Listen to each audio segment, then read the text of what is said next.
हिंदी कहानी mama's boy. मेरे लिए तुम भी उतनी ही महत्वपूर्ण हो जितनी की माँ, पर क्या करूँ दिया। तुम्हारी बात मानता हूँ तो जोरू का गुलाम कहलाऊंगा और माँ की मानता हूँ तो ममाज बॉय। अपनी जिंदगी तो भैया अब ऐसे त्रिशंकु की तरह लटकते हुए ही गुजर जाएगी। और एक कह कहा लगाते हुए वे ऑफिस निकल गए थे, लेकिन मांझी तो गहरी सोच में डूब गई थी। शादी से घर की रौनक ही कुछ और हो जाती है। कल तक इस घर में मात्र हम तीन प्राणी थे, मैं, नीरज और हर्ष। नीरज व हर्ष के ऑफिस चले जाने के बाद घर मुझे काट खाने को दौड़ता था, समय काटे नहीं कटता था। और अब 4 दिनों से हालत यह है कि मुझे घड़ी की तरफ आंख उठाने का मौका भी नहीं मिल रहा है। इकलौते बेटे की शादी में माँ को सांस लेने की फुर्सत मिले भी तो कैसे। कल से मेहमान एक एक कर रवाना होने शुरू हो जाएंगे और 2 ही दिनों में घर पुनः खाली हो जाएगा। लेकिन मुझे अब खालीपन कभी नहीं घेरेगा। घर में नववधू जो आ गई है, उसके संग बातें करते काम करते अब तो मेरा समय मजे से कटेगा।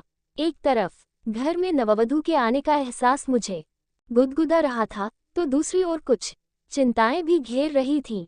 अपने बेटे हर्ष के प्रति जितना मेरा झुकाव है, उतना ही उसका भी मेरे प्रति लगाव है। ममा ममा करते जुबान नहीं थकती उसकी। घर में जितने सदस्य हैं उतने ही नौकर हैं, फिर भी अपने हाथों से उसके सभी काम करने से ही मुझे संतुष्टि मिलती है। हम माँ बेटे का यह आपसी लाड़ प्यार नहीं बहू मेघा को भी उसी तरह खटकने न लग जाए जिस तरह मुझे नीरज और उसकी माँ का लाड़ प्यार खटकने लगा था। कहाँ तो मैं सोच रही थी कि शादी की थकान के कारण पलंग पर लेटते ही नींद के आगोश में समा जाऊंगी, लेकिन यहाँ तो स्मृतियों की ताने बाने ने मेरी नींद को कहीं दूर पटक दिया था। पास ही खर्राटे भरते नीरज को देखकर मुझे ईर्ष्या हो रही थी। पुरुष गृहस्थी में रहते हुए भी कितना निर्लिप्त जीवन जी सकता है। न किसी को कोई अतिरिक्त मोह और न भावनाओं से कोई अतिरिक्त ज्वार। दुनिया भर की संवेदनाएं तो मानो स्त्रियों के लिए ही बनी हैं, जिसकी दुख में भी आंखें बरस पड़ती हैं और खुशी में भी। जनवरी की सर्द रात अपने पूरे यौवन पर थी। 4 दिन शादी की गहमागहमी में मैं इस ठंड को महसूस ही नहीं कर सकी। आज काम से कुछ राहत मिली तो सर्दी की तीव्रता का एहसास हुआ। मैं कंबल में और अंदर दुबक गई, लेकिन कंबल में दुबकने से भी इंसान स्मृतियों के शिकंजे से तो मुक्त नहीं हो सकता। विगत का एक एक दृश्य मेरी आंखों के सामने ऐसे घूम रहा था मानो कल की ही घटना हो। तुम्हें तो हर काम मांझी से पूछकर या बताकर करने की आदत हो गई है mama's boy. Mama's boy, mama's boy. मेरे कमरे के बाहर से गुजरती मांझी के कानों में ये शब्द हथौड़े की भांति गूंज उठे। नीरज उनका इकलौता लाडला बेटा है, जिसकी बलाइयां लेते हुए थकती नहीं थी। बेटे को पालने में उन्होंने अपना पूरा ममत्व उड़ेलकर रख दिया था। नीरज ने भी उन्हें निराश नहीं किया था।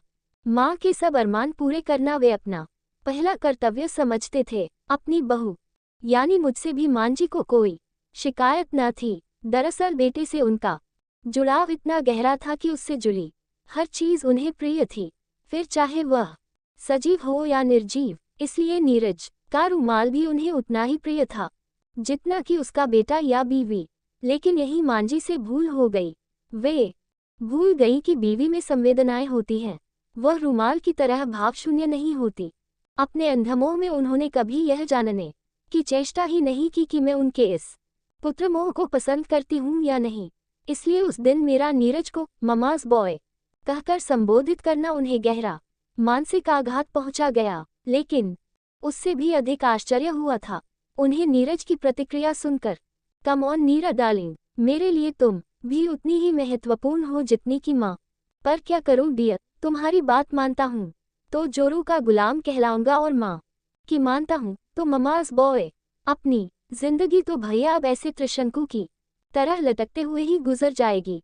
और एक कहकहा लगाते हुए वे ऑफिस निकल गए थे, लेकिन मांझी तो गहरी सोच में डूब गई थी। इतने बड़े आक्षेप को इतने हल्के से ले रहा है उनका बेटा, बिल्कुल अपने बाप पर गया है। उन्हें भी हर बात एक कान से सुनकर दूसरे कान से निकाल देने की आदत है। नीरज भला क्या खाक माँ की मानता है, उसके बाप तो पूरे श्रवण कुमार थे। अपनी माँ यानी मेरी सास के सामने आंख ऊपर तक नहीं करते थे। रात को 2 घंटे नियम से माँ के पांव दबाते थे। घर में सास का हुक्म पत्थर की लकीर होता था।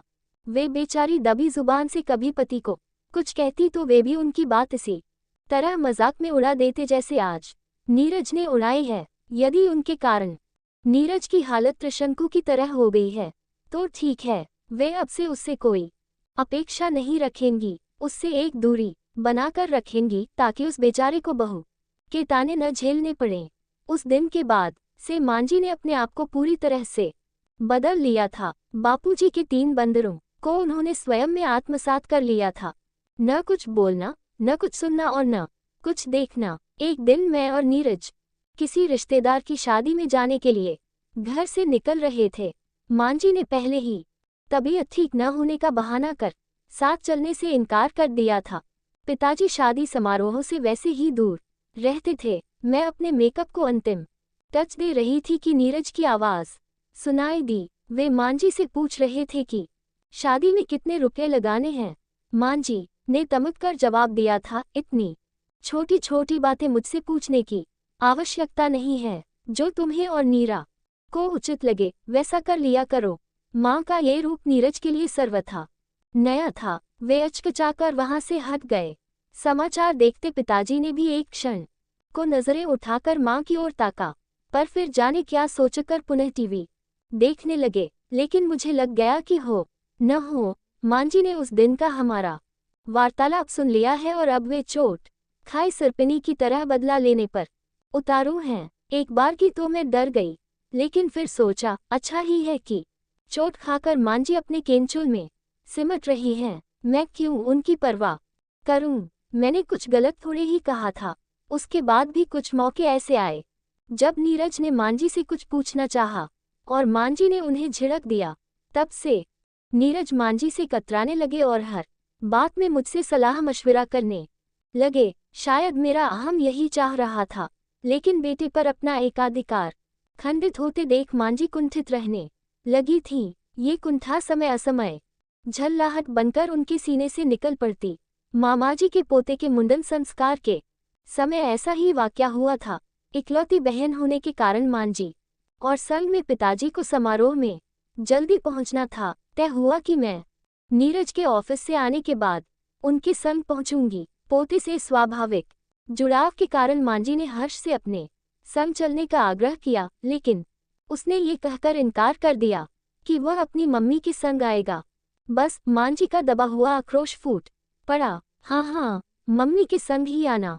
ममाज बॉय जो ठहरा। मैं तुरंत समझ गई कि मेरा तीर मुझ ही पर चलाया जा रहा है। मैं कहाँ पीछे हटने वाली थी। मैंने तुरंत हर्ष को अपने सीने से चिपका लिया और कहा, ठीक है, माँ का लाडला माँ के साथ ही आएगा, आप जाइए।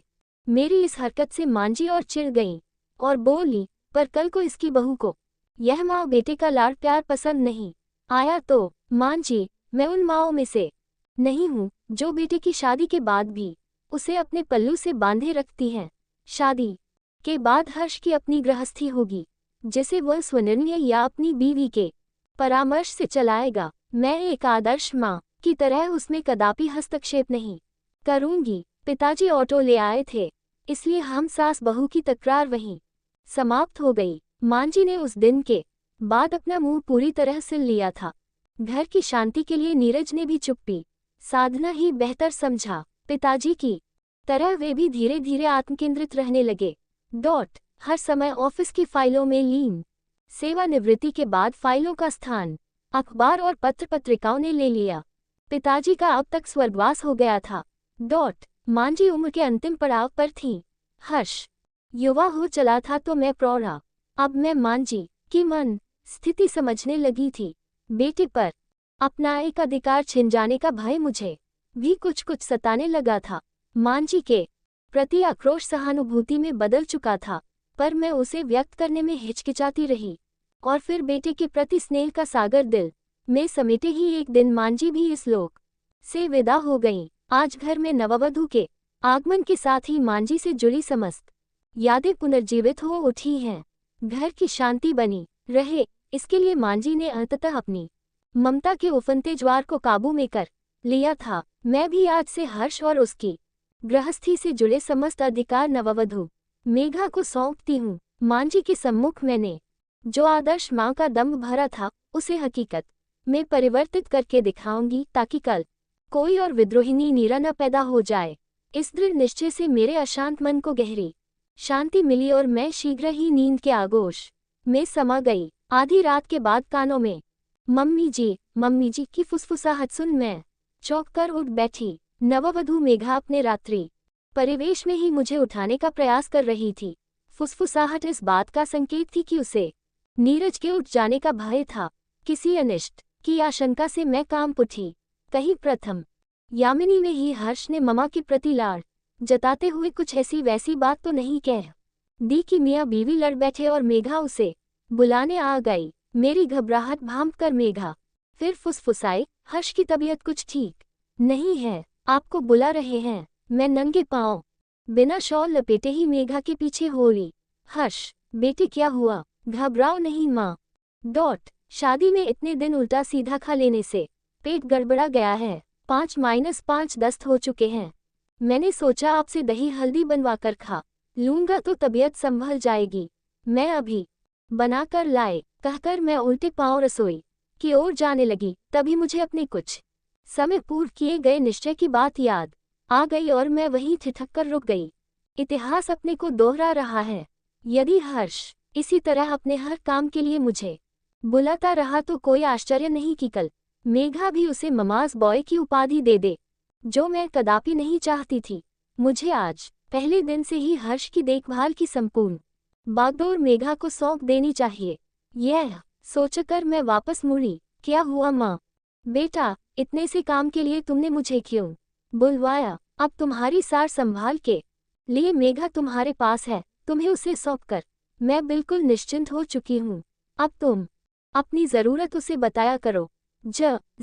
मम्मी जी, मैंने इनसे कहा भी था कि मैं बना लाती हूँ। मेघा स्वयं को दोषी मानकर बौखला उठी थी। मेघा को अभी घर की ज्यादा जानकारी नहीं है, फिर उसे सही मात्रा भी नहीं पता होगी। वैसे भी अपने कामों के लिए मैं आपके अलावा अभी किसी पर भरोसा नहीं कर सकता। अपनी प्रशंसा सुन मैं फूल उठी और तुरंत रसोई की ओर लपकी। सधे हाथों ने पलक झपकते ही दवा तैयार कर ली और अगले ही क्षण मैं पुनः हर्ष के दरवाजे पर थी। लेकिन पर्दे के पीछे के वार्तालाप से मेरे उड़ान भरते पैरों को लकवा मार गया। आपने मुझे क्यों नहीं जाने दिया? क्या सचमुच आपको मुझ पर भरोसा नहीं है? मेघा का रूठा स्वर सुनाई दिया। अरे मेरी जान, तुम बहुत भोली हो। इतनी ठंड में मैं तुम्हें तकलीफ नहीं देना चाहता था। तुम कहाँ इतनी ठंड में रसोई में जाती और सामान ढूंढती? ममा को तो मेरा काम करने की आदत है और उन्हें इसमें आनंद भी आता है। मैं तो चाहता हूँ कि शादी के बाद भी वे मेरे सभी काम पूर्ववत करती रहें। तुम तो बस अपनी इस फूलसी काया की सार संभाल करो और मुझ पर अपना सारा प्यार लुटाओ। Naughty boy. मेघा के इस स्वर के साथ ही दोनों की सम्मिलित शरारती हंसी सुनाई दी। मैं हाथ में कटोरी लिए किंकर्तव्य विमूढ़ खड़ी थी, सोच रही थी। पीढ़ियों के अंतराल ने श्रवण कुमार को पहले ममाज बॉय बनाया, फिर नॉटी बॉय। अगला रूप जाने क्या होगा। हे भगवान, मुझे वह रूप दिखाने के लिए जिंदा मत रखना। बुदबुदाते हुए मैंने कसकर आंखें बंद कर ली, मानो ऐसा करके मैं वह भयावह रूप देखने से बच जाऊंगी।